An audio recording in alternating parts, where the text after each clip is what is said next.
Hello my dear children's from 9th standard അല്ലേ? നിങ്ങളെല്ലാവരും 9ാം ക്ലാസ്സിലല്ലേ? Okay, നമുക്ക് എന്ത് ചെയ്യാം, അടുത്ത വർഷം കെമിസ്ട്രി മുഴുവൻ എന്ത് ചെയ്യാം, തകർത്ത് അടിച്ച് പൊളിച്ച് പഠിച്ചെടുക്കാം. അപ്പോൾ അതിന് മുമ്പ് നമ്മൾ എന്ത് ചെയ്തിരുന്നു, 7th ചാപ്റ്ററിൽ നമ്മൾ 7ാമത്തെ ചാപ്റ്റർ കാർബണിൻ്റെ ലോകം അല്ലേ, ദ വേൾഡ് ഓഫ് കാർബൺ, നമ്മുടെ അവസാനത്തെ ചാപ്റ്റർ എന്ത് ചെയ്തിരുന്നു, ലൈവൊക്കെ എടുത്ത് ഉഷാറായിട്ട് സെറ്റോസ്കി ആയിട്ട് പഠിച്ചിരുന്നു അല്ലേ?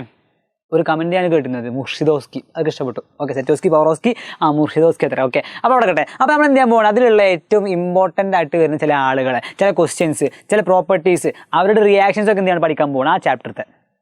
ഇതുപോലെ ഓരോ ചാപ്റ്റർ നമ്മൾ എന്ത് ചെയ്യും, ഓരോ ഇമ്പോർട്ടൻ്റ് ആയ വീഡിയോസ് ആയിട്ട്, ചെറിയ വീഡിയോസ്, വളരെ ചെറുത്, പക്ഷേ അത് കണ്ടാൽ വളരെ ഇമ്പോർട്ടൻ്റ് ആയ കാര്യങ്ങൾ നിങ്ങൾക്ക് കിട്ടും.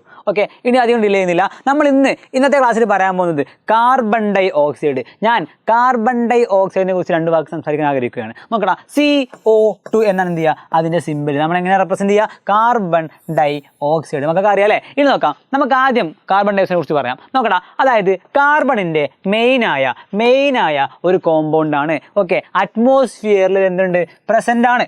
നമുക്കറിയാം അല്ലേ, കാർബൺ ഡൈ ഓക്സൈഡ് നമ്മൾ പഠിച്ചിട്ടുണ്ട്. ഓക്സിജൻ ശ്വസിക്കുന്നു, കാർബൺ ഡൈ ഓക്സൈഡ് പുറത്തേക്ക് വിടുന്നു. അങ്ങനെയാണോ? അങ്ങനെയല്ല അല്ലേ? എന്താണ്, ശ്വസിക്കുമ്പോഴും ഓക്സിജൻ ഉണ്ട്, കാർബൺ ഡൈ ഓക്സൈഡ് ഉണ്ട്, പുറത്തേക്ക് വിടുമ്പോഴും ആരൊക്കെ ഉണ്ട്, ഓക്സിജനും കാർബൺ ഡൈ ഓക്സൈഡൊക്കെ ഉണ്ട്. പക്ഷേ അവരുടെ അളവിലാണ് മാറ്റം. അവിടെ നിൽക്കട്ടെ. അപ്പോൾ നമുക്കറിയാം അറ്റ്മോസ്ഫിയറിൽ ആരുണ്ട്, കാർബൺ ഡൈ ഓക്സൈഡ് ഉണ്ട്. മെയിനായ അറ്റ്മോസ്ഫിയറിലുള്ള കാർബണിൻ്റെ കോമ്പൗണ്ട് ആര് അല്ലേ? യെസ്, കാർബണിക വസ്തുക്കളോ വായുവിൽ കത്തുമ്പോൾ എന്തുണ്ടാവും, കാർബൺ ഡൈ ഓക്സൈഡ് ഉണ്ടാവും. അതായത് സിംപ്ലി കാർബൺ കത്തണം വിചാരിക്കാം, അല്ലെങ്കിലോ കാർബൺ ഉള്ള ഏതെങ്കിലും കോമ്പൗണ്ട്, ഏതെങ്കിലും സംയുക്തം കത്തുകയാണെങ്കിലോ ആരുണ്ടാവും, കാർബൺ ഡൈ ഓക്സൈഡ് ഉണ്ടാവും. കത്തുക എന്ന് പറഞ്ഞാൽ എന്താ, ജ്വലിക്കുക അല്ലേ, കമ്പഷൻ, ശരിയല്ലേ? യെസ്. ഇനി പറയാം അല്ലേ, നമുക്ക് എന്താണ് നമ്മുടെ പരീക്ഷണശാലയിൽ, സ്കൂളിലൊക്കെ പരീക്ഷണശാലയല്ലേ, അപ്പോൾ പരീക്ഷണശാലയിൽ നമുക്ക് എന്ത് വേണം, കുറച്ചൊക്കെ പരീക്ഷണമൊക്കെ ചെയ്യാൻ വേണ്ടി കാർബൺ ഡൈ ഓക്സൈഡ് ആവശ്യം വരും. അപ്പം നമ്മൾ എങ്ങനെ കാർബൺ ഡൈ ഓക്സൈഡ് ഉണ്ടാക്കും നോക്കാം. നോക്കടാ, അതായത് നിങ്ങൾ കാക്കോത്രി കാവിലെ കാക്കത്തമ്പരട്ടി. ഓക്കെ, അതായത് CaCO3 കാൽസ്യം കാർബണേറ്റ് എന്ന് പറയുന്ന ഈ കാക്കോത്രിയിലേക്ക് ഡൈല്യൂട്ടായ ആസിഡായ, അപകടകാരിയാണ് കേട്ടോ, ആസിഡാണ്, പക്ഷെ എന്നാലും ഡൈല്യൂട്ടാണ്, കുഴപ്പമില്ല, വലിയ കുഴപ്പമില്ല. അപ്പോൾ ഡൈല്യൂട്ട് ആസിഡായ HCl ആഡ് ചെയ്താൽ നമുക്ക് കാണാൻ പറ്റും എന്ത് കിട്ടും, ഇവിടെ ഇങ്ങനെ ബബിൾസ് വന്നു, ബബിൾസ്. ഓക്കെ, ബബിൾസ് വന്നു. ഇതാണ് എന്ത്, ഈ അടിയിൽ ഇങ്ങനെ കാണുന്ന കളർ മാറ്റം അല്ലേ, അടിയിൽ ഇങ്ങനെ കാണുന്നതാ, ഇവിടെ ഇങ്ങനെ കാണുന്ന ആളാണ് കാക്കോത്രി. നിങ്ങൾ കാണുന്നുണ്ടോ, ഇത് കളർ ഇപ്പോൾ കാണുന്നുണ്ടാവില്ല. നോക്കടാ, ദിസ് ഈസ് കാക്കോത്രി. മക്കളെ അങ്ങനെ പറയരുത്. എന്താണ്, കാൽസ്യം കാർബണേറ്റ് CaCO3. ഈ CaCO3യിലേക്ക് നമ്മൾ എന്ത് ചെയ്തു, കുറച്ച് HCl ആഡ് ചെയ്തു. അപ്പോൾ എന്തുണ്ടായി, അവിടെ നിന്ന് ഇങ്ങനെ കുമിളകൾ പൊന്തി, ആ കുമിളകൾ ഇങ്ങനെ വന്ന് എന്ത് ചെയ്തു, ഇവിടെ വന്ന് ഇങ്ങനെ നിറഞ്ഞു. യെസ്, ഇവിടെ നിന്ന് അറിയും. ആരെന്നറിയും മക്കളെ, ഈ ഗ്യാസ് ജാറിൽ വന്ന് അറിയുന്ന ആളാണ് കാർബൺ ഡൈ ഓക്സൈഡ് അല്ലെങ്കിൽ CO2. അപ്പോൾ പരീക്ഷണശാല സിമ്പിളാണ്, കുറച്ച് കാൽസ്യം കാർബണേറ്റ് എടുക്കുന്നു, അതിലേക്ക് HCl ആഡ് ചെയ്യുന്നു. ക്ലിയർ? അപ്പോൾ വരുന്ന ബബിൾസ് നമ്മൾ എന്ത് ചെയ്യുന്നു, സ്റ്റോർ ചെയ്ത് വെക്കുന്നു. അതാണ് എന്ത്, കാർബൺ ഡൈ ഓക്സൈഡ് എന്ന് പറഞ്ഞാൽ. നോക്കടാ, യെസ്, ഇതാണ് CaCO3. അതിലേക്ക് എന്ത് വന്നു, യെസ്, എന്ത് വന്നു, HCl വരികയാണ്. HCl ഇപ്പോൾ വീഴും, നോക്കിക്കോ, യെസ്, HCl വീണു. അപ്പോൾ അങ്ങനെ നുരയും പതയും പൊന്നുണ്ടെങ്കിൽ ആ നുരയും പതയും പൊന്നുമ്പോൾ പുറത്ത് വരുന്ന ഗ്യാസാണ് കാർബൺ ഡൈ ഓക്സൈഡ്. നോക്കടാ, ഈ റിയാക്ഷൻ ഇമ്പോർട്ടൻ്റ് ആണ് കേട്ടോ, റിയാക്ഷൻ പഠിക്കണേ. CaCO3യിലേക്ക് HCl വരുന്ന സമയത്ത് CaCl2 ഉണ്ടാകുന്നു. ഓക്കെ, CaCl2 ഉണ്ടാകുന്നു, plus water H2O plus carbon ഡൈ ഓക്സൈഡും കൂടെ ഉണ്ടാകുന്നുണ്ട്. ജസ്റ്റ് മനസ്സിലാക്കി വെക്കാം, സിമ്പിൾ. ആ ഇക്വേഷൻ നോട്ട് ചെയ്ത് വെക്കാം. ശരി, ഇനി നമുക്ക് എന്ത് ചെയ്യാം, identification of carbon dioxide ചെയ്യാം. ഓക്കെ, അതായത് മക്കളെ, ഫോർ എക്സാമ്പിൾ നമ്മൾ ഒരു കോമ്പൗണ്ടിലേക്ക് HCl ആഡ് ചെയ്തു, അല്ലെങ്കിൽ സിംപ്ലി ഒരു ഗ്യാസ് ഇങ്ങനെ വരുന്നുണ്ട്, നമുക്ക് ആ ഗ്യാസ് ഏതാണെന്ന് അറിയുന്നില്ല.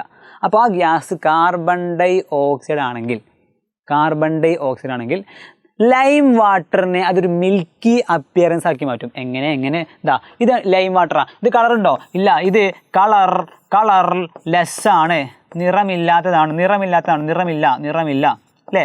നിറമില്ലാത്ത ഇതിനെന്താക്കും, മിൽക്ക് പോലെ ഇല്ലേ, മിൽക്കി അപ്പിയറൻസ്, അതായത് പാൽ നിറമാക്കി മാറ്റി. അപ്പോൾ ഒരു ഗ്യാസ് അതിനെ നമ്മൾ എന്ത് ചെയ്തു, ലൈം വാട്ടറിലൂടെ കടത്തി വിട്ടു.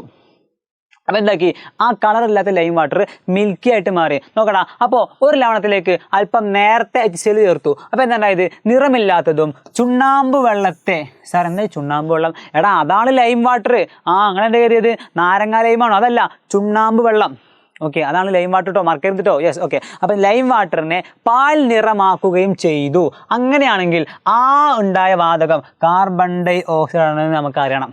ഓക്കെ. അതായത് add some diluted HCl to given salt if a colourless gas. അപ്പോൾ മക്കൾ മനസ്സിലായി കാർബൺ ഡൈ ഓക്സൈഡിന് കളറുണ്ടോ? കാർബൺ ഡൈ ഓക്സൈഡിന് കളറുണ്ടോ? ഇല്ല. കാരണം കളർലെസ് ആ ഒരു ഗ്യാസ് വന്നു, അത് മാറ്റി turns lime water milky is formed. Okay. Salt, okay, that salt will be a carbonate and നമുക്ക് പറയാൻ പറ്റും ആ ഗ്യാസ് ആരാവും? കാർബൺ ഡൈ ഓക്സൈഡ് ആയിരിക്കും. അപ്പോൾ കാർബണേറ്റ് ആയ സാൾട്ട് എക്സാമ്പിൾ ആരാ? CaCO3. ഓക്കെ. ഇത് ആരുണ്ട്?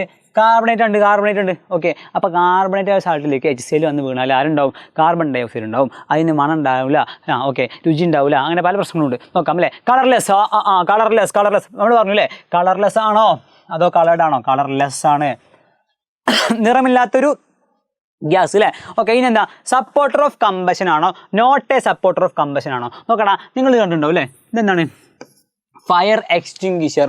അതിലുള്ള മെയിൻ ഘടകം ആരാണെന്നറിയോ?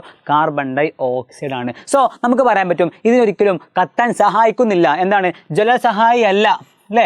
അതായത് സഹായിയാണോ? അല്ല. അപ്പം നമുക്ക് എന്ത് പറയാൻ പറ്റും? ജ്വലസഹായി അല്ല. അതായത് സപ്പോർട്ടർ ഓഫ് കമ്പഷൻ അല്ല, not a supporter of combustion. അപ്പോൾ ഇതിൻ്റെ പ്രോപ്പർട്ടീസാണ് പഠിച്ചു വെക്കണം. അടുത്ത എന്താ? Has odour. മണമുണ്ടോ? ഗന്ധമുണ്ടോ? ഇല്ല, ഗന്ധമില്ല. പക്ഷെ എന്താണുള്ളത്? ഗന്ധമില്ലാത്ത അവസ്ഥയാണ് കേട്ടോ. ഓർഡർലെസ്. മക്കളെ, ഓർഡർ പറഞ്ഞാൽ സ്മെല്ലുണ്ടോ? സ്മെല്ലില്ല. ഇനി വായുവിനേക്കാൾ സാന്ദ്രത കൂടുതലാണ്. ഓക്കെ അല്ലേ? സാന്ദ്രത, ഡെൻസിറ്റി ഡെൻസർ ദാൻ എയർ, അല്ലെങ്കിൽ density is greater than air. ഇതാണ് ഇതിൻ്റെ കുറച്ച് പ്രോപ്പർട്ടീസും. ജസ്റ്റ് കാർബൺ ഡൈ ഓക്സൈഡിൻ്റെ കുറച്ച് കാര്യങ്ങൾ നമ്മൾ പറഞ്ഞു വെച്ചു. ഓക്കെ. അപ്പോൾ ഇതിലൂടെ എന്ത് ചെയ്തു? പ്രിപ്പറേഷൻ പറഞ്ഞു, പ്രോപ്പർട്ടീസ് പറഞ്ഞു. ഓക്കെ അല്ലേ? പിന്നെ കുറച്ച് മറ്റു ചില ഇൻട്രൊഡക്ഷനും കാര്യങ്ങളും പറഞ്ഞു. ഓക്കെ. ഇത് പഠിച്ച് വെക്കുക, സെറ്റാക്കി വെക്കുക. എക്സാം വരുമ്പോൾ ഓർത്തെടുത്ത് എഴുതുക. All the best.